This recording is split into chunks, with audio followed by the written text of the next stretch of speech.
Good evening and welcome to WORT's 2021 spring election for District 2. I'm Jade Siri Ramos. I am a producer and a reporter with WORT. And I'm Dylan Brogan, staff writer at Isthmus and a WORT news volunteer. So thanks for joining us tonight. Before we get started, a few quick notes. You can see all the candidates up for election as well as these debates in real time website at wortfm.org. Just click the Spring 2021 Elections tab where you can submit your questions for upcoming debates. If you have any questions or comments, please contact our news director, Shali Pittman. She's on the screen right there. That's Shali at wort.org or 608-321-9586. Sorry. And with that, we'll move on to tonight's debate. So thank you for being here. Our candidates are incumbent Patrick Heck and challenger Benji Ramirez. They're vying to represent District 2, which extends from the 500 block of State Street to just past the Yahara River on the north side of East Washington Avenue. So if you're driving away from the Capitol, it's on the left side. The district includes residents in State Langdon, Mansion Hill, James Madison, Tenny Lapham, and the Sherman Terrace neighborhoods. Since there are just two candidates in this race, there is no primary, which means these candidates will face off on April 6th, the date of the spring election.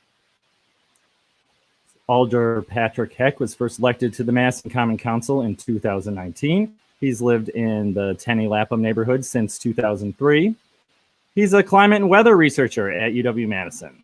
Patrick served on the Tenny Lapham Neighborhood Association Council and chaired their development committee prior to being elected.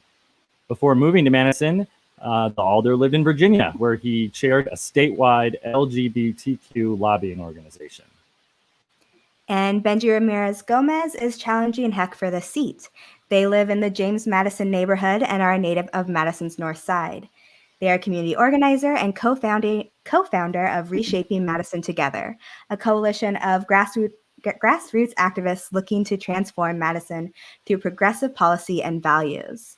They are a member of the Madison DSA, Democratic Socialists of America, and worked in protest safety this summer. Benji has served on the board of the UCLAIR nonprofit Centro de Connections and helped found the Latinx Cultural Center at UW-Eau campus. In a moment, we will turn to the candidates for opening statements, but first, the rules. Each candidate will have 5 minutes per question. The first candidate will start with 3 minutes to answer. Then the second candidate will get 5 minutes for a response and answer. Finally, we'll go back to the first candidate for a 2-minute response. Opening and closing remarks will be just 3 minutes. And your microphone will be muted when the other candidate is speaking. Shali will be our timekeeper tonight, and if she holds up this yellow card, you have 30 seconds left. The pink card means you went overtime and you should finish up. So we flipped a coin before going first. So I believe we'll start with opening remarks from Alder Heck. You have 3 minutes, Alder.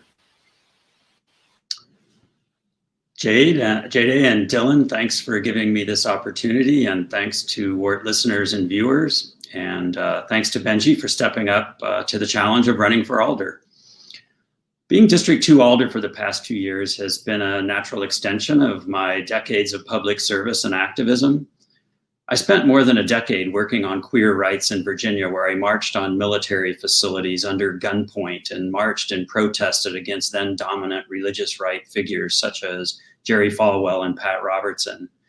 In Madison, I led committees in evaluating development proposals when we used what little leverage we had to push for affordable housing and sustainability features to be included. Throughout those years, I never imagined running for office. I still wince when referred to as a politician or even an elected official. I think of myself as a representative of District 2 folks. I stepped up 2 years ago because my friend Liddell Zellers was stepping down, and I felt we needed an Alder who knew the district, its concerns, and its needs, as well as an understanding of city processes and citywide issues. Most importantly, I felt that the district needed to know its Alder. I already had relationships with hundreds, if not thousands, of my neighbors who knew me as a friend or from my work on the neighborhood and city issues. These relationships have only grown in the last couple of years. All that said, times have changed. The terrible impact of the pandemic on our community, particularly the disparate impacts on the disenfranchised and on BIPOC folks, need to be the focus of every decision now. The community at large must also permanently integrate racial equity and social justice into our goals and processes. We need systemic change both in local government and in the community. One point I'd like to make with regard to community change is that the other night, almost 1,200 people registered their opinions at Common Council on the Edgewood Stadium lights. Council and Plan Commission, on which I sit, have spent scores of hours on this request, and city staff have spent hundreds of hours. This is inequity in action, eating up time and city resources to deal with the concerns of entitled white folks. My point is that to make substantial progress towards dismantling racism and achieving equity, entitled residents have to recognize that addressing their concerns comes at the expense of someone else's concerns. During my first term, I've been working with neighborhood associations and constituents to understand and overcome these long-standing privileges, and I'll continue doing that in my second term. Thanks. All right, Benji. I think it's your turn for sure, right? Right, Jade? Am I stepping on anyone's toes here? I don't know if there's any other candidates in this conversation, but thank you. No. I'm just trying to make a joke, but appreciate everyone coming out to listen. Appreciate everyone taking the time to organize all of these debates. I think that this is a very critical moment in Madison's history as we see the record amount of BIPOC candidates stepping up. We see just such momentum around the idea that Black lives do matter. We see momentum around this idea that we can make the government work for us and actually represent us, all of the communities that have historically been neglected. I am running because when I first found out about the development happening on the Franklin and Hancock block, I was concerned. One of my dear friends had been put in a near homelessness situation. If it hadn't been for the grassroots community, would have been homeless, her and her 2 kids. And so when I think about this, I think, what were the steps that led up to this situation? And hi, Kitty.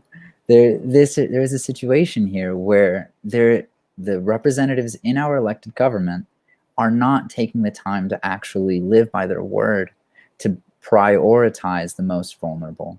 This is a moment in which members of that community have to step up, have to become leaders in their own communities and step forth into the electoral realm to take some of this power back into their communities. That is the reason why I'm running. I am running because I am staunchly committed to the idea that my people have every right to thrive. That means we need to defund the police and refund the community.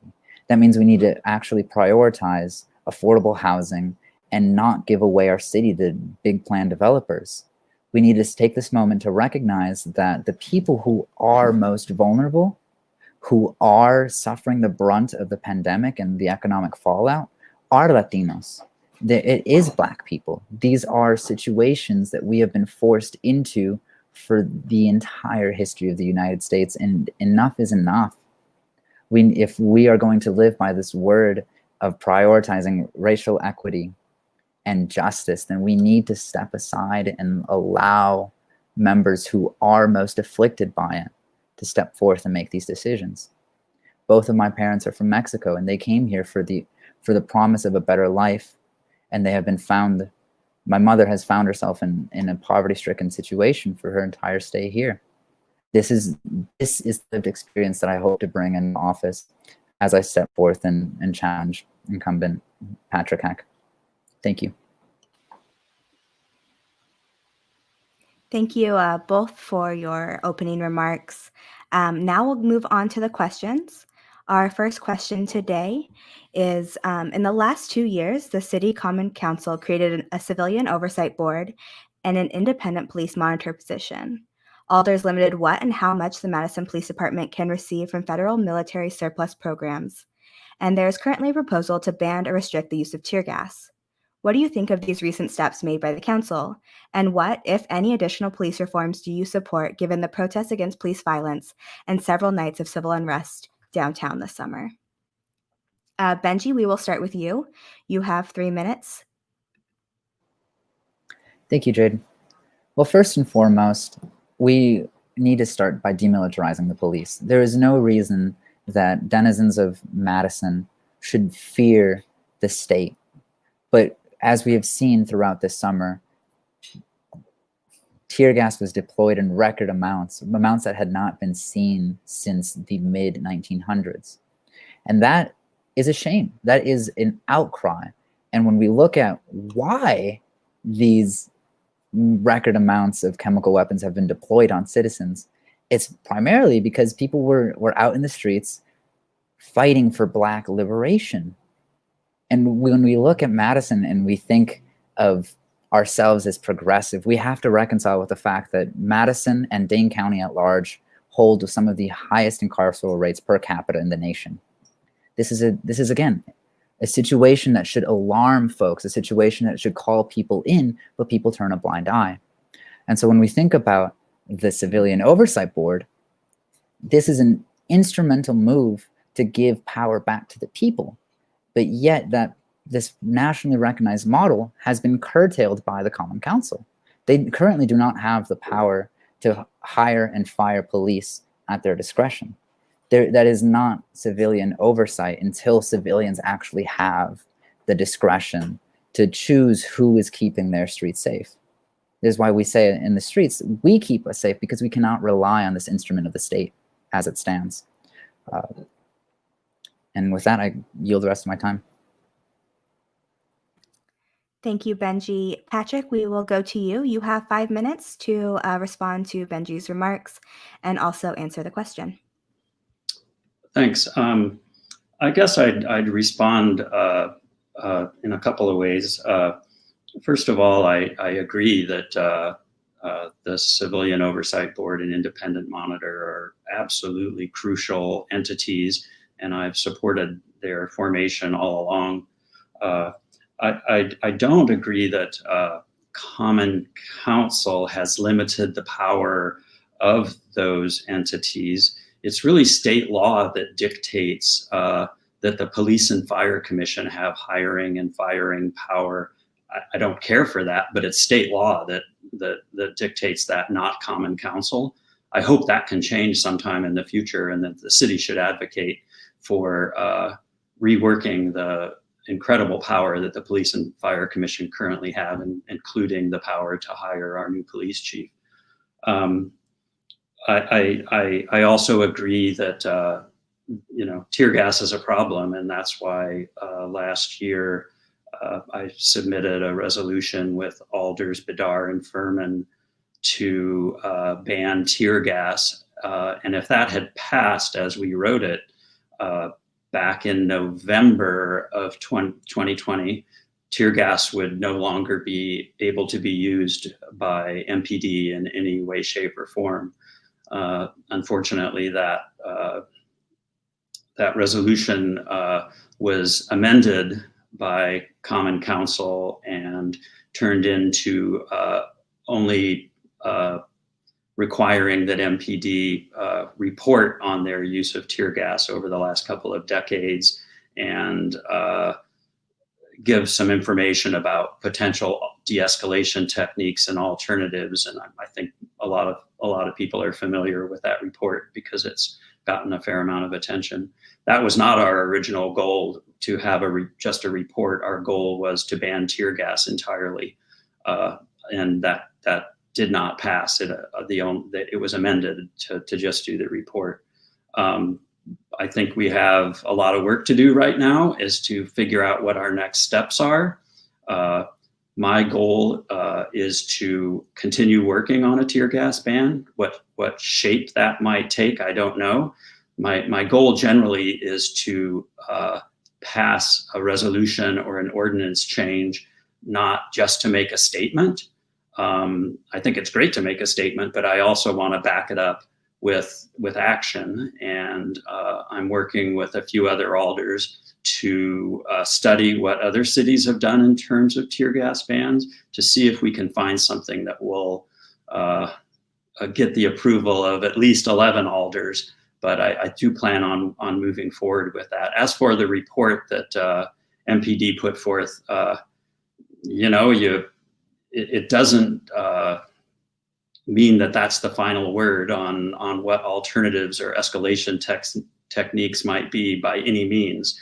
I think we could have expected some of what we received, but we need to look elsewhere, because I'm interested in learning about de-escalation techniques that might be in use in other countries or other states, municipalities, and seeing if we can work those into MPD's standard operating procedures. I'm also interested in seeing the reports of the Quattrone Center's analysis of MPD's conduct those first few nights of protests in late May, early June, because I think they have the potential to also make recommendations about what MPD should have done differently. And I'd like to see those as we work to figure out how best to craft a ban that can pass. Thanks. Thank you, Patrick. Benji, you have 2 minutes to respond. Thank you. I would like to first and foremost say and kind of articulate the idea that the ban on chemical weapons, on tear gas specifically, extends to more than just protesters.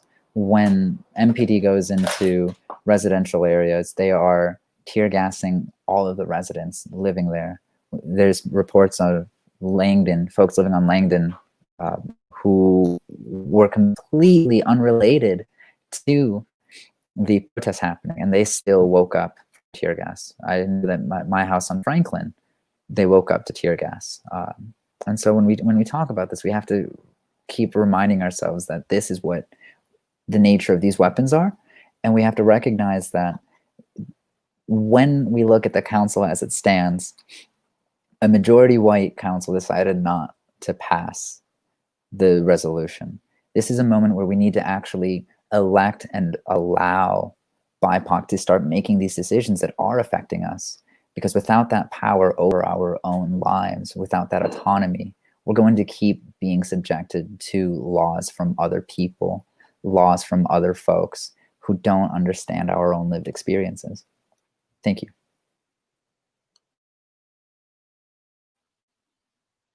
Thank you, Benji. Thank you very much. And thank you, candidates, for just giving some very thoughtful answers.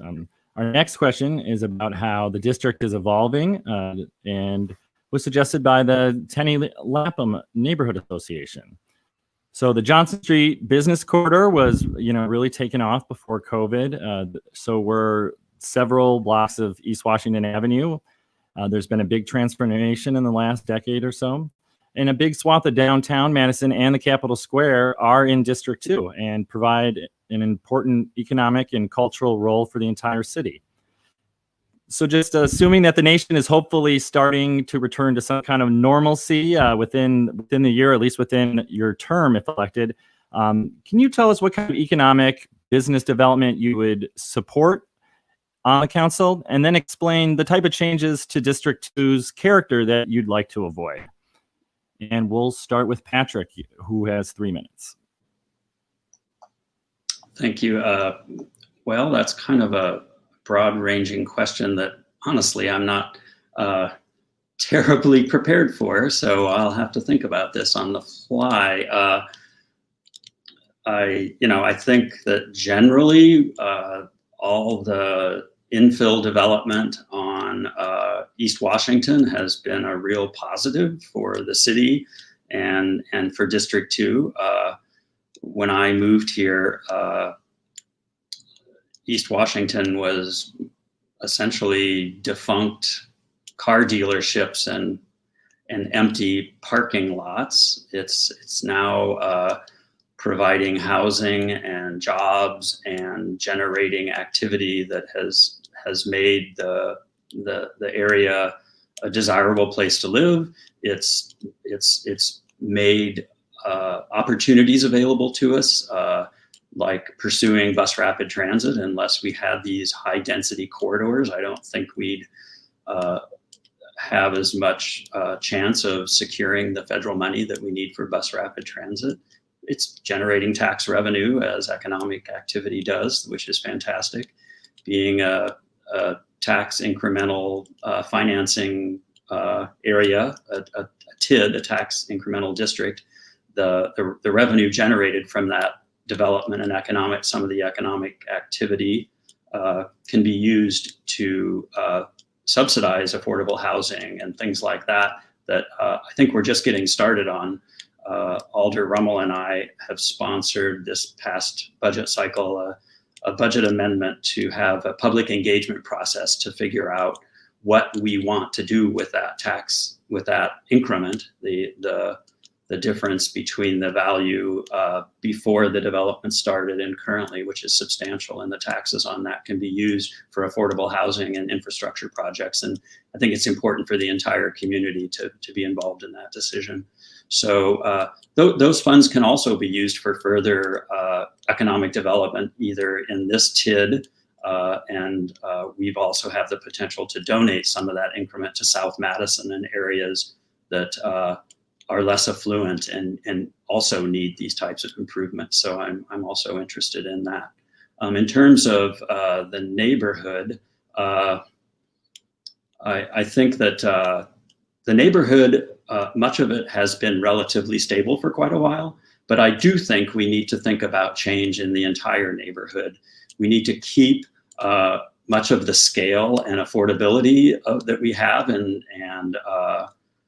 but at the same time, I think we need to find ways to increase opportunities for more density to address our housing crisis. Thanks. Benji, 3 minutes. That was beautifully timed. She's a good timer, that's for sure. Benji, you have 5 minutes total. Oh, 5 minutes. Oh, my fault. Sorry. Foremost, I think that there has been a lot of development happening along the East Johnson and West Washington corridor. And as I mentioned before, I think that framing the solution to the housing crisis as merely density is a bit short-sighted insofar as who are developers looking to bring in. It's not Madisonians like me. It's not people who look like me. It's white affluent people who work blue-collar jobs, who can afford the $1,400 rents.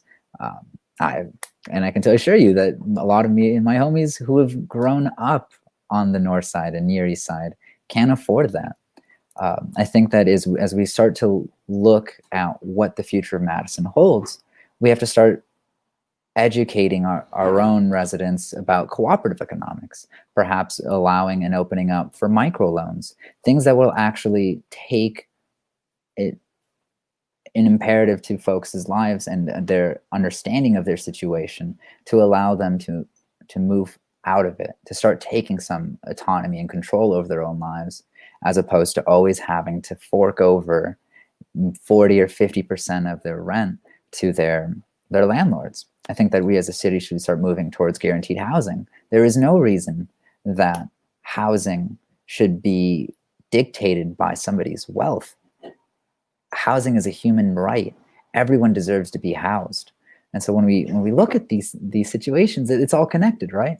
If we increase density, then we can increase rapid transit. But as we start to, if we're not focusing and centering the people who are suffering the brunt of the economic fallout, then we're just going to keep pulling in Madisonians, or we're going to keep pulling in this new Madison who historically just isn't what Madison is. Madison has a charisma, right? When people are so proud of the Near East Side and the houses that are out here. Like I can think of some of the businesses that have been here for so long. Spruce Tree Music, the Stop and Shop on Mifflin. There's places here and people have made their homes, but if we're not driving policy that frames them and keeps them at the center of it, then we're going to lose all of that charm. with that, I'd like to yield my time. Yeah, Patrick, you have 2 minutes to respond. Thank you. I agree entirely with what Benji had to say. It's important that we have a multi-pronged approach to housing and economic development. And with respect to housing, this is exactly why at our next council meeting, there'll be an ordinance change submitted that I'm the primary sponsor on that will expand the opportunities for cooperative housing in all residential and mixed-use zoning districts. At the current time, cooperative housing is a little bit difficult to establish and almost impossible in many zoning districts. So much of the city will now have the ability to have cooperative housing established. And we've also made many of those areas able to be permitted uses rather than conditional uses. So co-ops wouldn't have to go through the sometimes arduous task of getting plan commission approval, which I think is a great thing. And so I think that's one way to assure a variety of types of houses and people. I've continued in District 2 to advocate for the Salvation Army's redevelopment that includes an affordable housing component as well as the redevelopment of the women's shelter and the family shelter. So I think that as well as my advocacy for the Valor, which is the affordable housing project on East Washington that will open in the fall, that will serve veterans and veteran-led families, speaks to having a variety of options and income levels and types of people, and a variety of other things that I've worked on related to affordable housing. Thanks.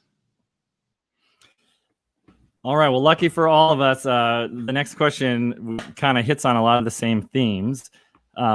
District 2, we might all be in District 2 right now, which is pretty cool. Oh, not Jade. You at least work in District 2. So I got priced out of District 2. Oh, all right. Well, then this is the perfect question for Jade here. So District 2 is home to it's a lot of different kinds of housing stock. We have lakeside mansions and some old 3-story houses that are carved up in several apartments, a lot of single family homes of varying sizes and prices. We have high-rise condos closer to downtown. We have subsidized housing, and we have luxury apartment complexes.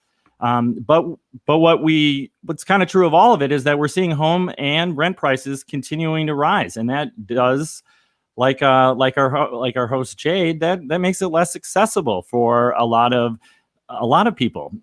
If you owned a house, it's great if you bought it in the 1980s, but it's not great now if you're trying to buy your first home.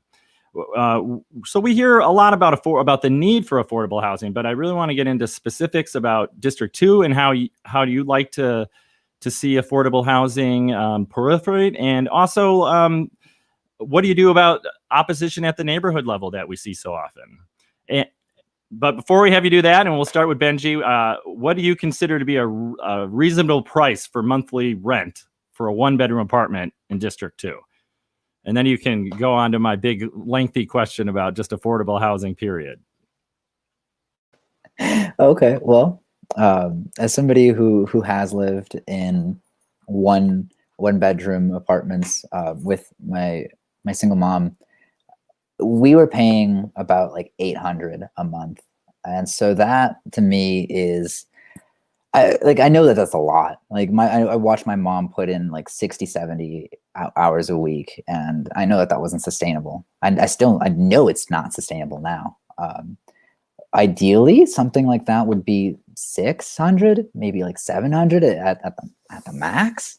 But as we start to again consider the question of affordable housing, first I actually would like to thank Patrick Heck for moving that ordinance forward to establish easier access for cooperative housing. I live in a co-op right now. I live on Avalon over on Franklin, and Without this cooperative model, I really wouldn't be. I would have been priced out of District 2 as well.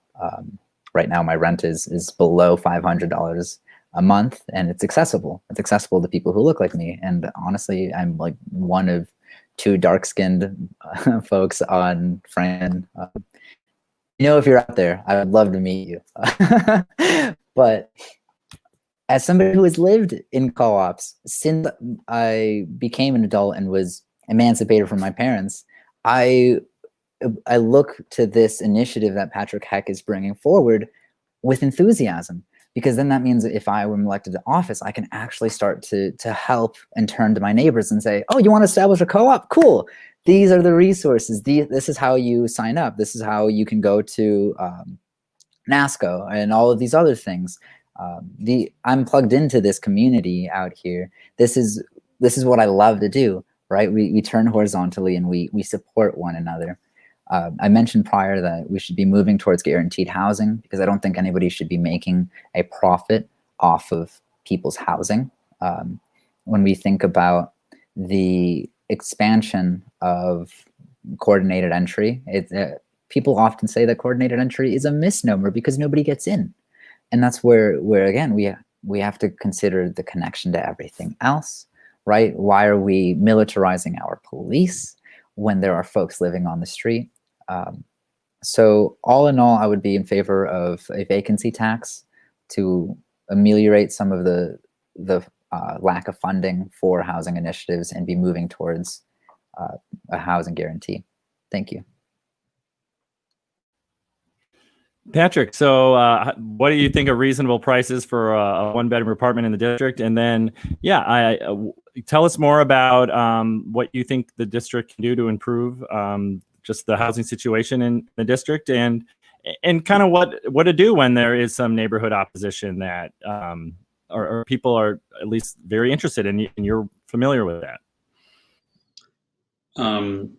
So first, in terms of rent, I mean, I think that our goal should be that everyone has a reliable and decent place to live, and that their housing costs should be no more than 1/3 of their income. And if someone doesn't have income, no matter the reason, they should still have that housing. So if you have no income, I agree that there should be housing available. Obviously, we're not at that point, and we have a lot to do. The problem with new development is that you can't build new and rent cheap unless you have subsidies. So that's where tax credits from WIDA and the Affordable Housing Fund from the city and the county come in to try to incentivize the inclusion of affordable housing or projects that are almost entirely affordable housing. And there are only so many resources available from the city and county, and WIDA's funding priorities are shifting. They're now designating more of their funding for rural areas rather than city areas in the coming cycles. So it gets a little bit complicated. I've got just a couple of numbers to throw out in terms of rent, and this kind of relates to what Benji was saying. For somebody a family of three whose income is $45,000 a year, let's say, family of three, that's about 50% of the median county income, and the rent, if it's 1/3 of your income, is about $1,126 for a 2-bedroom apartment. That's substantially more than what a lot of people can afford, obviously. So that's 50%. If you're only making 30% of the median income, the rent would be $675 a month for a 2-bedroom using that formula. And that comes from WIDA's numbers. It's impossible to find that kind of pricing around here unless it's in a subsidized development of some sort. It's in the older housing stock within District 2, there are opportunities for that. And thank God that there are. I also think that in Tenny Lapham, the pressure that the district has been under for these developments has been difficult, and it's also upsetting for people that are concerned about, I guess, what I'll call the character of the neighborhood. And fortunately, we have a lot of residents who are invested in helping to evaluate these types of proposals. As I mentioned, I worked on before I became alder.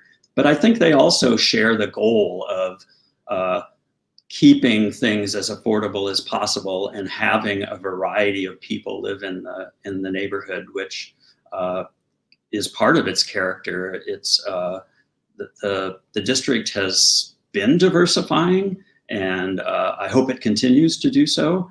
But I agree, we got to find ways to keep it affordable for people of all types, and they deserve the same access to jobs and opportunities downtown as anybody else. Thanks. All right, Benji, you have 2 more minutes to respond, and I'd really like to hear what you think, like about just practical solutions, and just because I think your policy to make sure that there's no profit made off of housing is certainly would be well supported among renters, I think. But I'm not sure that's going to happen in the next 2 years in terms of just where this nation and the city is. So, so can you just address, what we can do now, what you can do as elected in terms of affordable housing?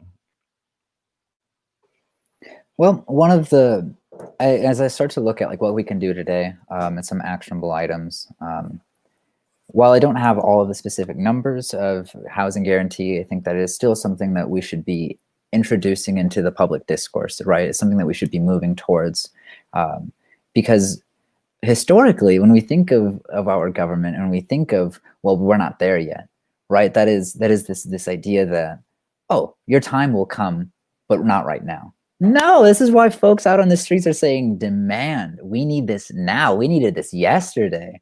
And so again, some of the actionable items that I'm undertaking as a member of the DSA, I am looking to coordinate with some of the Chicago members of the DSA who have been campaigning on rent control and fighting for rent control in their state, because as there was back in, I think it was 2011, Scott Walker outlawed such things. And when we look at the history of rent control, following the mass amounts of displaced soldiers and veterans who came back after World War II, there was this huge spike in housing because there was a need for housing, but not a lot there.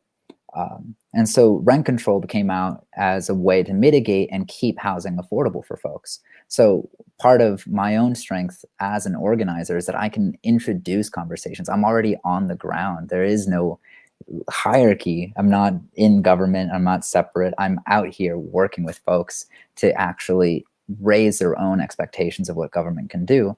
And once in government, I can actually start to explore some of these avenues and start to push and put pressure on the folks who historically haven't listened to us. Thank you. Thank you both for those thoughtful answers. So one thing that I have learned in my time in Madison and my time in Wisconsin and my time with WORT is we can't go very long without talking about our lakes and what is in our lakes. So just yesterday, the Wisconsin Department of Natural Resources found in each of Madison's, or they announced that they had found in each of Madison's 5 lakes and the Yahara River elevated levels of PFAS. This is this forever chemical we've been talking about for the past couple of years. So my question is, what do you as alders and what can the Common Council do to protect this city's water resources? Patrick, we are starting with you for this question. You have 3 minutes. Thank you. Yeah, the numbers from that report were shocking, and even though the parts per billion, I think they were given in, numbers were below what some states have recommended as thresholds for when it's not safe. There are also entities and states for which those numbers would be considered failing. And so I think the DNR and all the municipalities, the water utilities, and environmental organizations need to work together to try to understand what those thresholds should be. I mean, obviously, no PFAS is what we prefer, but we're stuck with it right now. The science is, to a certain extent, a little bit unknown. We don't know that much about what the actual impacts are, but there are studies that show it's not good. And we need to take all of that into consideration and figure out what to do about the lakes. But in terms of our drinking water, we have the same problem. The standards are pretty flexible depending upon municipality or state DNR levels. So we've got to work together on that. And another thing we can do, at least in Madison, is continue to oppose the stationing of the F-35s and the construction at the airport related to their bed down that has the potential to disturb a lot of soil that has documented PFAS in it. And remediation efforts are supposedly part of the construction and process, but I think we need to look at that carefully. And I'm also concerned about people eating fish out of the lakes or out of Starkweather Creek.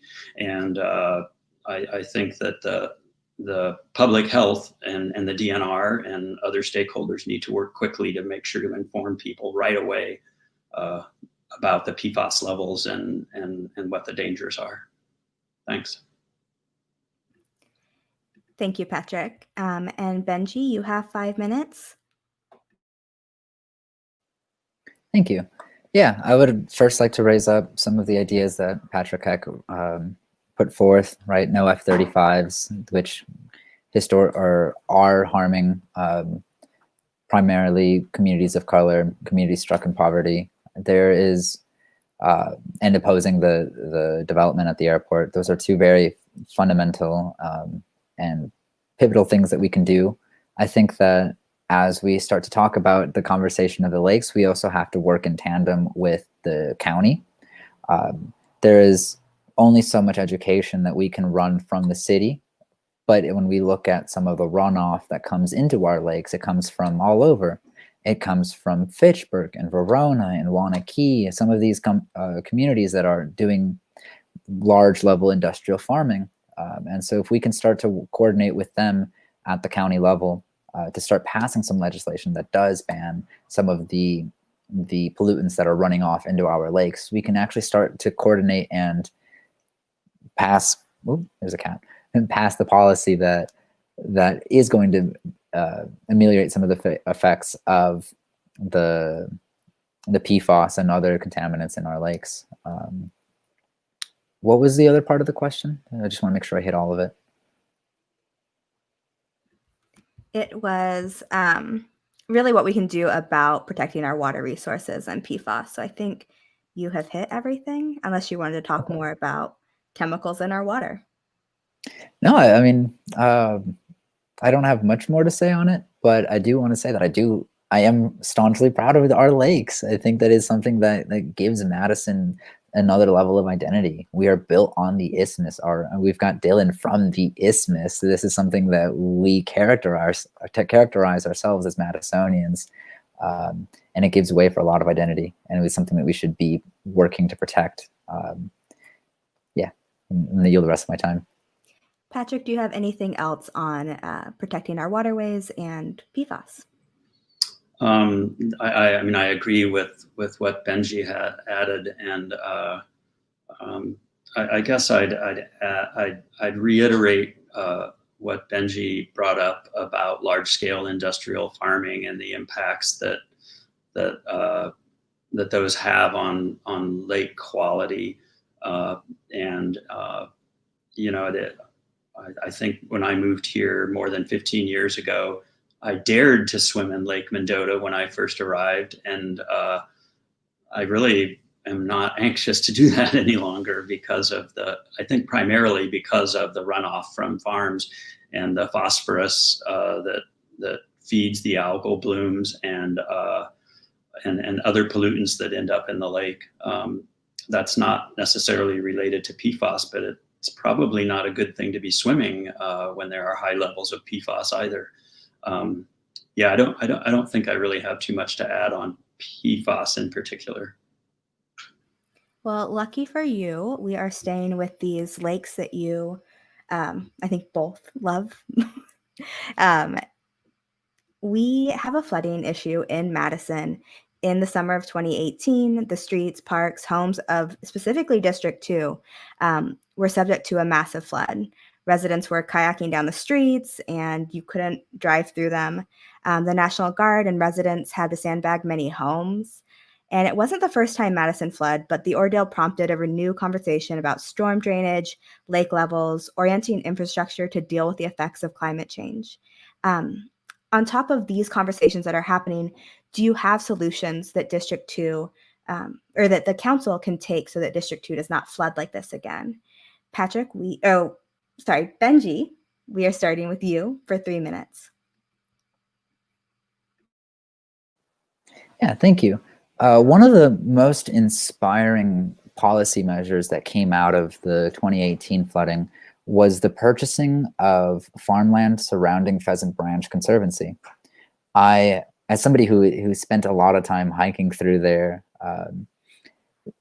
during my time living on the north side, I was stoked to see one of my favorite places grow and find more acres to be a part of, but also to see that habitat restored to its native prairie and wetland. When we think of southern Wisconsin, we are in the midst of so much wetland that has been transformed to serve the purpose of farming. I'd be all in favor of continuing those initiatives of restoring land to its natural state, because then the question of runoff becomes a little less scary because it has places to go.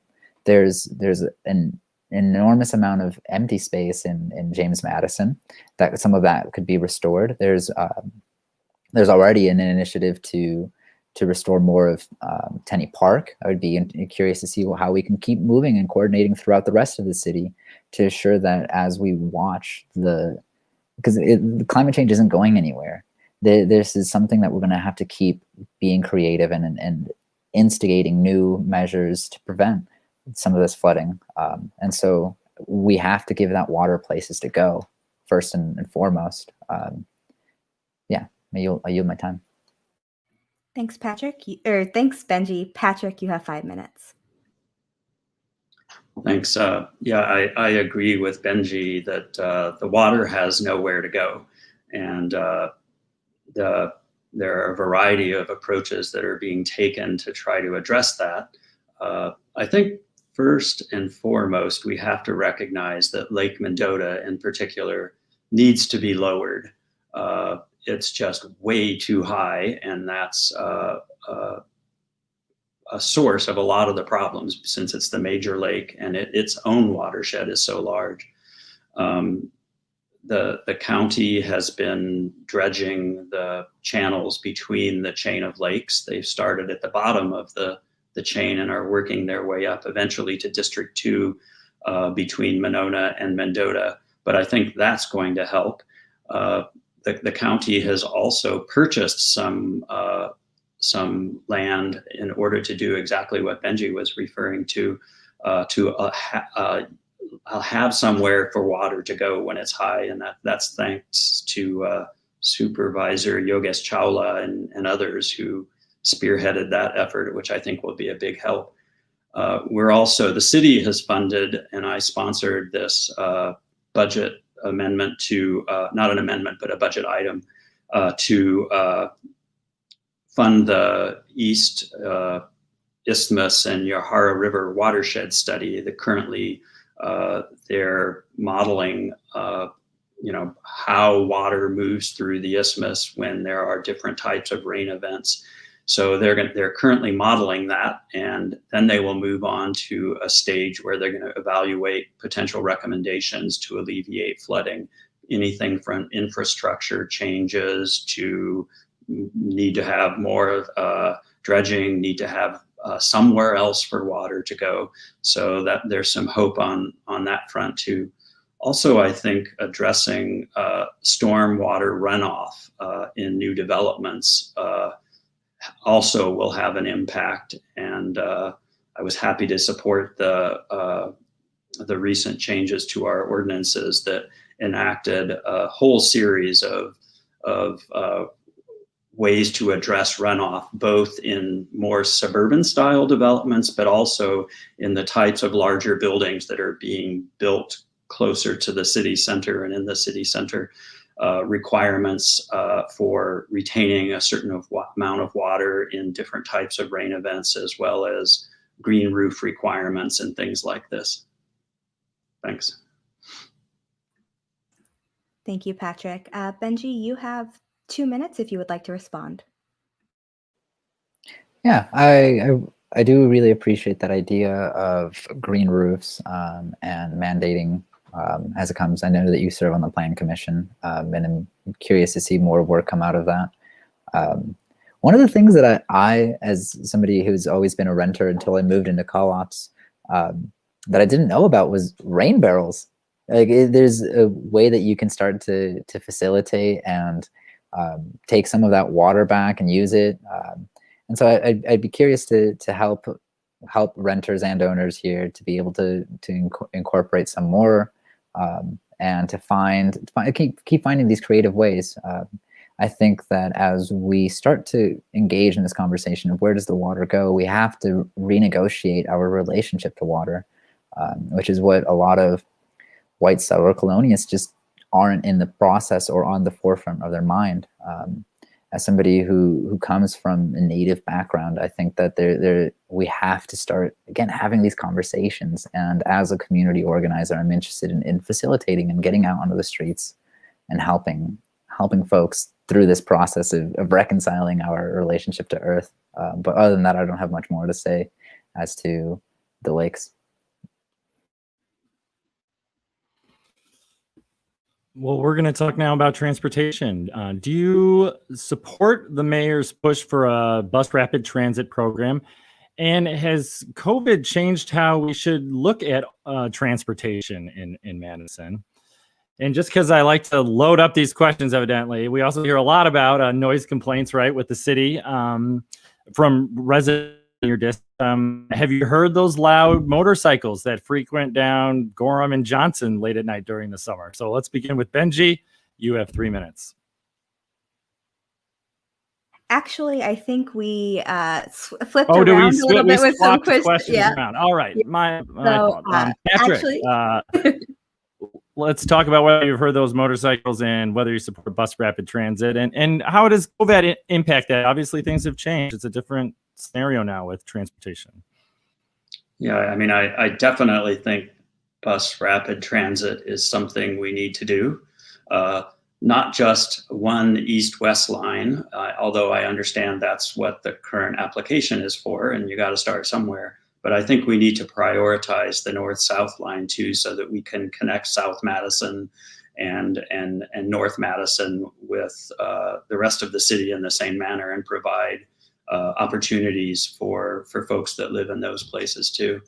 I do think that one of the companion pieces to BRT is the ongoing route design study that Metro is doing, where they're looking at the entire system. And I think the goal of that is to not just make the system more efficient, because from what I understand, the system is one of the most complicated in the country, particularly given our size.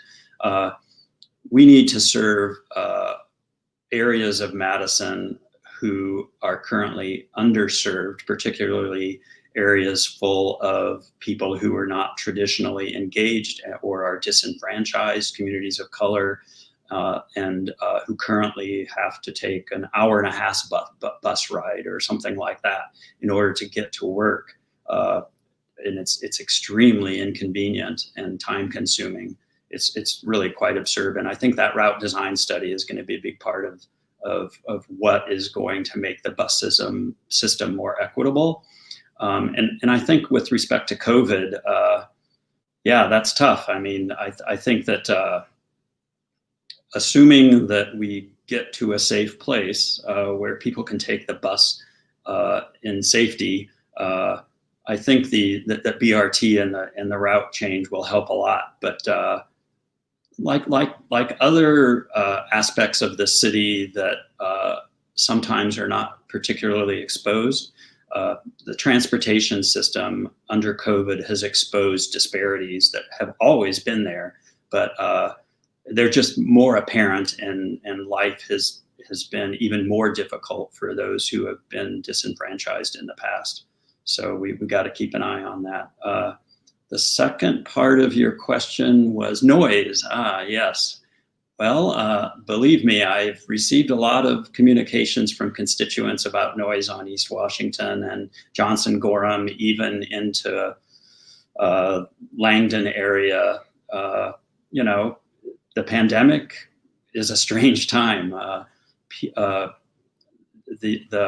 I'll call it drag racing and performative driving, maybe we can call it that too, has increased. And a lot of it, I think, according to what I've heard from MPD and others, is because kids have nothing else to do. I'm out of time. All right, Benji. So you're gonna have 5 minutes here. So are you prepared to handle a lot of complaints about traffic noise, whether the kids are bored or not? And then, and what do you think about bus rapid transit and the city moving forward with that? And what else would you like to see in terms of transportation policy? For sure. I'll just pick up where Patrick left off. As somebody who I used to live with a social worker from the, what was it, Stoughton area. It's kids from like McFarland and all of these outlying areas with nothing to do who come in and drag race down East Wash because it is performative and makes them feel good. What to do about it, I'm unsure, but we've got the connections there to start kind of having these conversations. The bus rapid transit system is something that also connects very heavily to the idea of housing and just economic justice outright, without the effective and cheap way to get to work.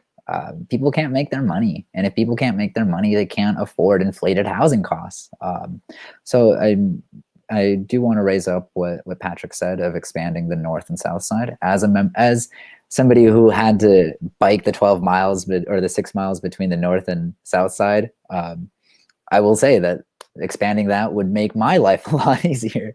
My dad lives on the north side and my mom lives on the south side.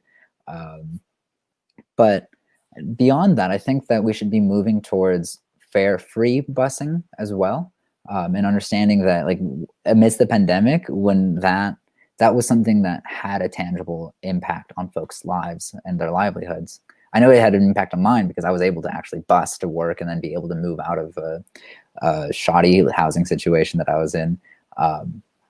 But when we talk about transit and transportation is another fundamental human right, and we should be making the moves to both expand it, not only for the purpose of allowing folks to make their money, but also because carbon emissions are on the rise. We have passed the point of no return.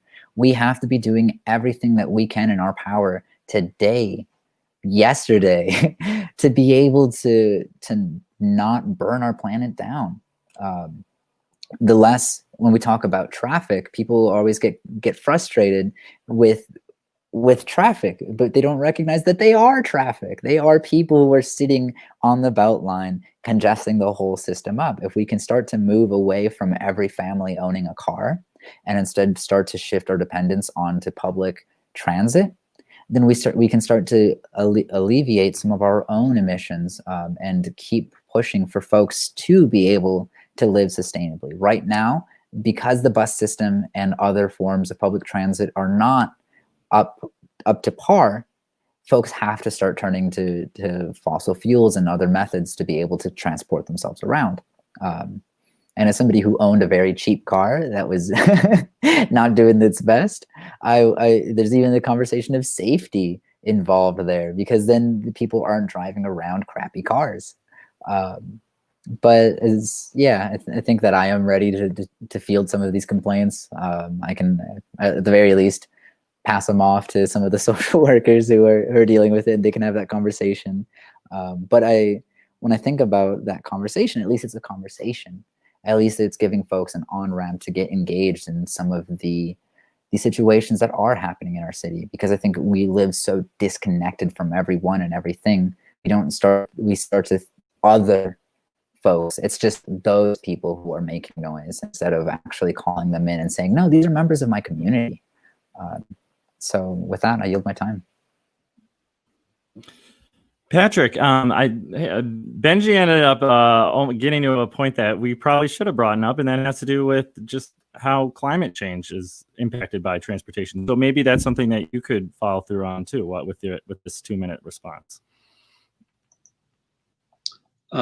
Sure. I absolutely agree that whether it's putting people into buses or onto bikes or using their feet, we need to find ways to disincentivize driving motor vehicles. I think we should not be spending our money on expanding roadways and making it easier for people to drive. Certainly, some people will always need to drive, but I don't think we should be incentivizing that at all.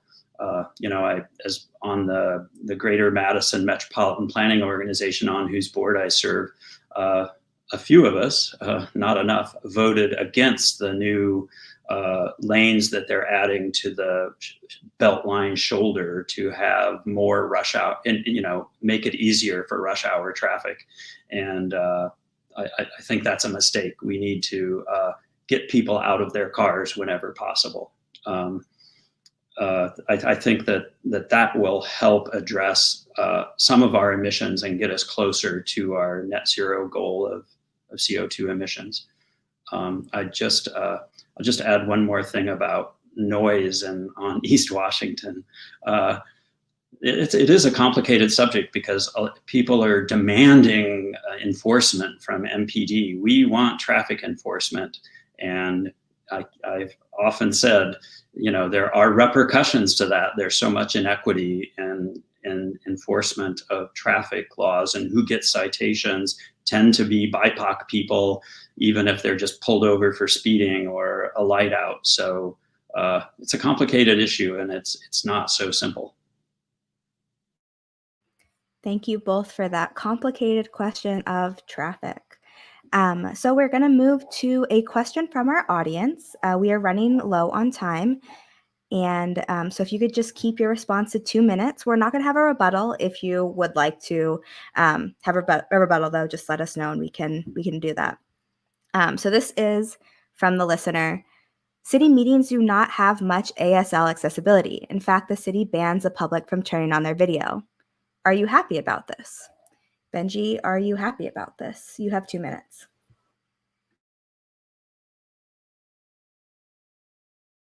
Benji, you are still muted. Oh, I muted myself after you have muted me. Thank you. Not at all. To answer the question, I'm not happy about this. I think it's ridiculous. This is something that goes against the precedent set by other city councils across the nation. We should have access to video, but I think a large part of this is Satya's own ego against and vendetta against Jeremy Ryan, who keeps demanding this. I don't think that has any room in our city government. That nobody should be putting themselves and their own needs before the needs of the constituency to make this more accessible. I think that there's so much that can be done to make the city council more accessible. My homie Alec, who's highest wins on Twitter, you should follow them, live tweets all of the city council meetings, all of them, transcribes and just puts this out so make it more accessible and for it to enter the public record. Why isn't the city paying him? Why? But that's all I got to say before I get too heated on the conversation. But yes, we should be taking these strides to make our own representative government more accessible. to everybody. Thank you. Patrick, you have 2 minutes to talk on this question about accessibility. Thanks. Yeah, I agree that we have to rethink the way that meetings, all aspects of meetings, in terms of making them accessible, both in terms of people who may need to watch video, but also there's so much about when meetings occur and how they occur, and Robert's rules and all these things that make meetings very difficult for people to participate in. In terms of cameras themselves, I would definitely support allowing cameras to be on. City IT tells us that they don't have the bandwidth for it, and that it bogs down meetings when we do that. And so they had to make a policy that was enforceable across all meetings. I don't, and I'm not in a position to judge the veracity of that, but I think that as we move to the future where it seems we're going to have at least hybrid in-person and virtual meetings well into the future, even with no pandemic, because it has been successful in some sense to increase access. We're going to need to reevaluate those policies and make it happen. Thank you. Well, we've reached that point. It's time now for final remarks. Each of the candidates will have 3 minutes. We will begin with Patrick Heck. I'm getting there. Okay. Thanks again to Wirt for the opportunity to have this conversation. I wanted to mention that when I made my decision to run for a second term, I weighed the pros and cons of having a re-election campaign. And I kept coming back to how my capabilities have grown over the last 2 years, and that I don't want those to just go to waste. 2 years ago, I had some experience and knowledge of development and affordable housing, city agencies, processes, knowledge of development, affordable housing, city agencies, and deep knowledge of the issues that are important to District 2. What I've gained in the past 2 years is what I barely knew existed. I've gained a substantial understanding of citywide issues and needs. I've mastered the esoteric ways that local governments craft policies, and I have solid working relationships and the respect of city staff, who, by the way, are some of the most creative and dedicated people I've ever known. I've also learned that our actions are sometimes limited by our regressive state legislature, or simply because of how our state laws are written. Perhaps most importantly, I've learned to work with my council colleagues. There is no alders in which I always agree, and there are no alders with which I never agree. We all have our allies and folks we agree with most often, and even those whose actions we find abhorrent. But I've also learned that it is almost impossible to get policies passed without having open lines of communication. Alders must be able to communicate, negotiate, and make decisions together. My approach has been to make sure that I'm educated on issues, that I'm prepared for meetings and council meetings, and that I try not to spring surprises on stakeholders, staff, and other alders.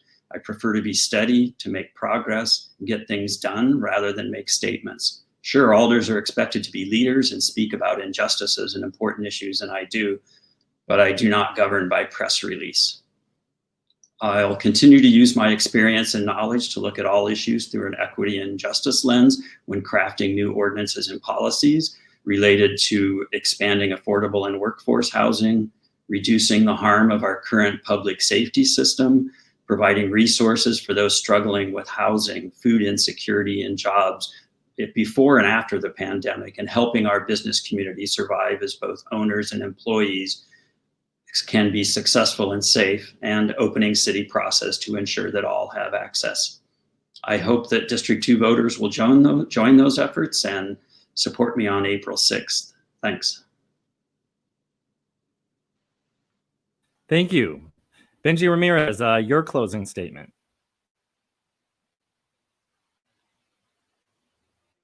All right. Well, I do want to say thank you, Patrick, for your 2 years of service and everything that you have learned. I will say that if I am elected, you always have a room at my table to come in and share some of your information, break bread, and then be part of this community that we are trying to build here in District 2. To all the listeners who are tuning in tonight, if you have a Black Lives Matter sign in your yard, if you care about progressive issues, this is your opportunity. I'm somebody who is out in the streets, who was out every night of the summer fighting for this call for liberation. I am somebody who is engaged, who has this lived experience, who not only understands the intersection of living in a mixed status family, living with undocumented folks, my own family, living with the fear of the police and what might happen to my folks who I care about and wouldn't have been able to have lived without. When I think about the folks who I struggled through poverty with and understanding that these are policy situations, that there are places in the budget that could be put towards helping somebody, anybody, your neighbors, people here in the city. And it's honestly at the end of it why I'm running. I'm running not because I believe Benji should be in office. I'm running because I believe that it's not me, it's we. By putting Benji into office, you're putting this entire community out here that is screaming for basic human rights, screaming for some semblance of representation. And if you believe in an American democracy and in this idea that we should all be governed by our own autonomous representation, then this is the opportunity to do that. So I thank you all. I thank you all the listeners who came out to listen and get engaged in the city, which can be a very alienating experience. I like to thank Wart, who are the pillars of the democracy, right? Without quality journalism, there is no awareness or authentic representation. And yeah, I'd like to thank Patrick for coming out here and being here. Years of service. It's not an easy job. We've been on the phone and you've told me about how difficult it is to deal with entitled white people. And I'm here to say that we can move forward and build something better. Thank you. Thank you, Benji, and thank you, Patrick. I appreciate you both being here, giving your time today. Thank you to the 8 viewers that I see that are watching right now. This will be going on our actual radio station. It will be across the airwaves, so I hope to reach more people. I thank you guys both so much. If you are interested in District 18, we have that debate tomorrow at noon. And from WORT, I'm Jade Sari Ramos. And I'm Dylan Brogan. Thank you. Shali Pittman is the news director at WORT, and she's been doing a great job keeping time today. Have a great night. Good luck. Thank you.